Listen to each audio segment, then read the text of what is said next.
apa kabar? Saatnya Anda menyimak berita Makassar bersama saya Gisa Febila. Sejumlah berita menarik akan kami sajikan untuk Anda dan berikut 3 berita utama hari ini.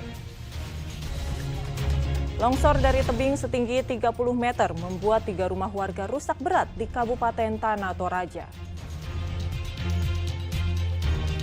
2 remaja tewas akibat atraksi jalanan dengan sepeda motor di Kabupaten Bulukumba dan Kabupaten Goa.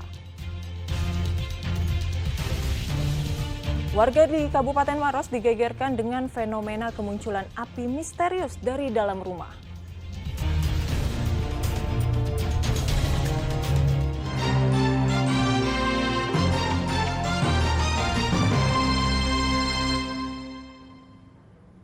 Longsor dari tebing setinggi 30 meter membuat 3 rumah warga rusak berat. Longsor terjadi di Desa Randan Batu, Kecamatan Makale Selatan, Kabupaten Tanah Toraja. Sementara operasi pencarian korban longsor di Kecamatan Bastem Utara, Kabupaten Luwu, Kamis pekan lalu resmi ditutup. Warga membongkar 3 rumah yang kondisinya rusak parah untuk mengambil bahan bangunan yang masih bisa digunakan. 3 rumah warga ini porak-poranda tersapu material longsor pada Kamis pekan lalu hingga terdorong ke dalam jurang di belakang rumah. Selain membuat 3 rumah warga rusak parah, longsor juga melumpuhkan jalan utama penghubung antar kecamatan sehingga mengganggu aktivitas warga di Dusun Bekak, Desa Randa Batu, Kecamatan Makele Selatan, Kabupaten Tanah Toraja. Sementara warga yang rumahnya tersapu longsor saat ini mengungsi ke rumah keluarga mereka. Ini longsor menimpa rumah keluarga 3. Dia sudah mengungsi di rumah keluarga. Longsor diawali hujan deras pada malam sebelumnya. Longsor dari tebing setinggi 30 meter ini terjadi pada siang hari. Tidak ada korban jiwa dalam bencana ini. Sementara pencarian korban longsor di Desa Bonglo, Kecamatan Bastem Utara, Kabupaten Luwu, Kamis pekan lalu resmi ditutup. Jumlah korban 24 orang, korban selamat 19 orang, sedang untuk korban meninggal 5 orang. Selain itu, jalan yang selama 3 hari tertutup material longsor sudah dapat dilewati setelah 5 alat berat dikerahkan membersihkan material longsor. Untuk hari ini kita sudah melakukan tadi asesmen dan pencarian dipimpin langsung sama Dandim untuk mengecek untuk membuktikan bahwa di lokasi sudah clear. Kan kemarin juga sudah dilakukan pencarian melalui K9, namun nihil untuk itu. Untuk tanggap darurat, kami dari tim SAR gabungan akan menutup karena tidak adanya tanda-tanda atau laporan warga yang merasa kehilangan keluarganya. Basarnas menegaskan apabila di kemudian hari ada korban lain, maka penanganannya akan diserahkan ke Badan Penanggulangan Bencana Daerah. Wahyudi Baso melaporkan dari Kabupaten Tanah Toraja dan Kabupaten Luwu. Atraksi motor maut menewaskan seorang remaja terjadi di Kabupaten Bulukumba. Korban bersimbah darah tewas di tempat setelah terjatuh dan terlindas mobil. Sementara di Kabupaten Goa, seorang pelajar juga tewas akibat ditabrak pemotor yang melakukan atraksi di jalanan.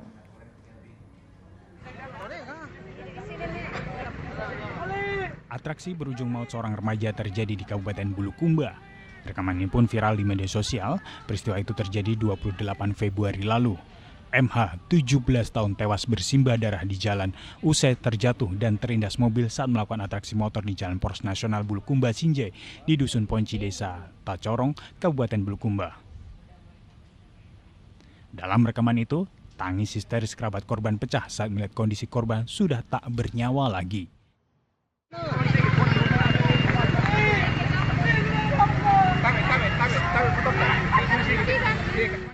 Kasat Lantas Polres Bulukumba membenarkan kecelakaan maut itu. Dari hasil penyelidikan polisi, korban berboncengan dengan saudaranya lalu melakukan atraksi angkat ban depan di tengah jalan. Namun kurang keseimbangan hingga terjatuh dan terlindas mobil yang melintas. Dengan adanya kegiatan anak muda, yaitu kegiatan kecepatan dengan gaya freestyle, di mana tidak bisa menguasai laju kendaraannya dan mengakibatkan mereka terjatuh. Tak hanya di Kabupaten Bulukumba, atraksi motor di jalanan juga terjadi di Kabupaten Goa Jumat pekan lalu. Atraksi itu memakan korban jiwa seorang pelajar. Motor korban yang jatuh di parit dievakuasi warga bersama polisi di Jalan Bakolu, Kelurahan Pangka Binanga, Kecamatan Palangga, Kabupaten Goa. Motor itu dikendarai dua remaja yang saling berboncengan. Unit laka dari Satuan Lalu Lintas Polres Goa lalu melakukan olah tempat kejadian perkara guna mengungkap fakta hingga terjadinya laka maut yang menewaskan satu orang pelajar itu. Pelajar SF, 16 tahun, tewas di lokasi kejadian. Sedangkan satu korban lainnya, berinisial MA, 17 tahun, masih kritis di IGD Rumah Sakit Umum Daerah Syekh Yusuf Goa karena mengalami cedera serius di bagian kepalanya. Atau ada single ki? Nggak tahu, karena di bawah baru saya lari ke saya bilang, teman kan tidak bilang, jadi temanku tante. Anak sekolah itu, Bu? Anak sekolah. Peristiwa kecelakaan bermula saat kedua korban yang berboncengan melaju dari arah Jalan Dirgantara menuju Jalan Pangka Binanga, Kecamatan Palangga. Tiba-tiba motor korban diserempet oleh pengendara dari arah yang berlawanan. Diduga yang menyerempet itu tengah melakukan atraksi angkat ban depan motornya. Motor korban kehilangan kendali dan menabrak trotoar jalan hingga masuk ke parit. Lalu lintas, tepatnya di Jalan Bakolu, Kelurahan Pangka Binanga, yaitu sebuah sepeda motor berserempetan dengan sebuah sepeda motor juga, sehingga terjadi kecelakaan. Ada yang dihindari, Pak? Betul, ada yang dihindari menurut informasi dari keterangan saksi, ada yang dihindari dan bersentuhan dan mengakibatkan kecelakaan lalu lintas. Untuk sementara kami selidiki. Yang dihindari itu dia lakukan freestyle atau seperti apa? Itulah, untuk itu lagi kita selidiki untuk masalah kebenarannya. Ada korban, Pak?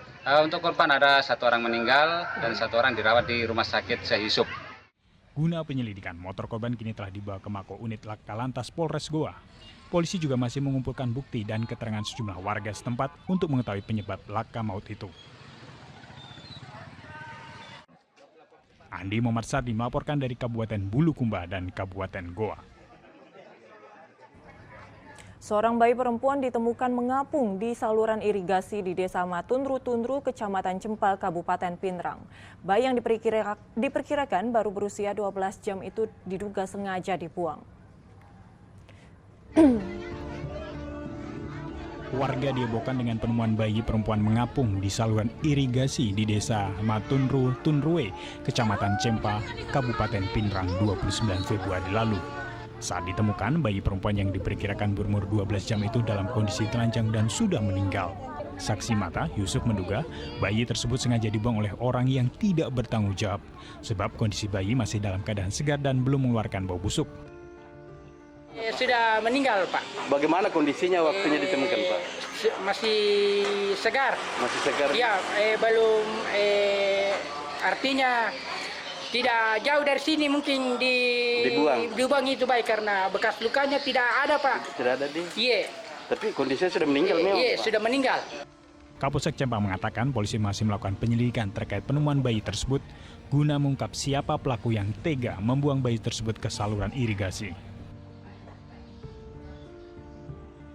Bahwa yang menemukan mayat bayi tersebut adalah pengendara sepeda motor yang mau ke Pinrang. Sehingga waktu itu kami bersama anggota menginterogasi warga tersebut dan dia menerangkan bahwa waktu itu dia mau ke Pinrang bersama pacarnya dan melihat seorang bayi yang terapung di pinggir saluran air. Sehingga waktu itu saksi tersebut singgah untuk memastikan apakah betul bayi. Ternyata salah singgah, ternyata betul bayi. Selang sehari setelah penemuan jasad bayi, polisi akan memanggil sepasang kekasih yang pertama melihat bayi perempuan di saluran irigasi di Desa Matunru-Tunrue, Kecamatan Cempa. Selain sepasang kekasih, polisi juga akan memanggil warga yang mengevakuasi jasad bayi malang itu guna mengungkap pelaku pembuang bayi di saluran irigasi. Mungkin besok saya sampaikan Pak Kanjeres untuk melakukan undang klarifikasi kepada saksi yang menemukan bayi tersebut dan saksi yang mengangkat bayi tersebut dari saluran air. Sebelumnya, jasad bayi itu pertama dilihat oleh sepasang kekasih bernama Tiara dan Mustaqim saat hendak menuju ke kota Pinrang. Suardi Gatang melaporkan dari Kabupaten Pinrang. 5 bayi lahir di Rumah Sakit Andi Makassau, Kota Parepare bersamaan dengan tahun kabisat. 4 diantaranya lahir secara operasi sesar pada tanggal 29 Februari 2024. Melahirkan melalui operasi itu bukan atas permintaan orang tua bayi, namun karena faktor medis. bayi ini lahir melalui operasi sesar di Rumah Sakit Andi Makassau, Kota Parepare bersama dengan tahun kabisat, Kamis 29 Februari 2024. Artinya, bayi yang lahir saat ini akan merayakan hari ulang tahunnya sekali dalam 4 tahun. Sebab bulan Februari hanya 28 hari kecuali tahun kabisat.